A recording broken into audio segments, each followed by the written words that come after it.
Hello guys, আসসালামু আলাইকুম। ভেড়া মারা যায় তবে ভেড়া মারায় আজকে পবিত্র কুরবানির ঈদের দিন চলে গেল। উপলক্ষে তাই নামাজ পড়ি আমরা বিড়ি খাই পাল্লা দিয়েছি। হ্যাঁ, তাই কুরবানির ঈদ শেষ করে দিলাম। গরিবের আর কিসের কুরবানির ঈদ আর কিসের রোজার ঈদ, সব সমান। আমরা দু ভাই কাঙ্গালের মতো চলে যাচ্ছি। এখন যা ঘুম ধরাবো নামাজ মাগরিব পড়ি পর্যন্ত নামাজ পড়ি মনের আবেগে এখন বিড়ি খাওয়ার বিষয়। টেনশনে কোনো কিছু করার নয়।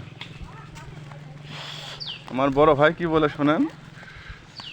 এখন যদি বিকাল কিন্তু কেউ মাংস দিলে দিল, হ্যাঁ, না দিলে কিছু করার নাই। বুঝছো? আসলে আসলে গরিবের ঈদ ঈদ আর হয় না। গরিবের যাদের কুরবানি আছে তাদের ঈদ আছে, হবে না কেন? কেউ চারছে প্রাইভেট গাড়ি, হ্যাঁ। হাতে আছে 20-30 হাজার টাকা বেতনের ড্রাইভার।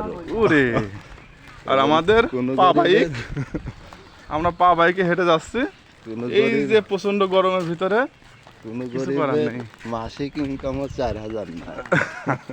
কি করে বলো, এই তো হলো জীবন মানুষের। ঈদ ঈদ ঈদ ঈদের গীত শেষ। ওইটা এটা তো আসলে ব্যাপারে গরিবের কোনো ঈদ নাই, আছে কত সব কথা।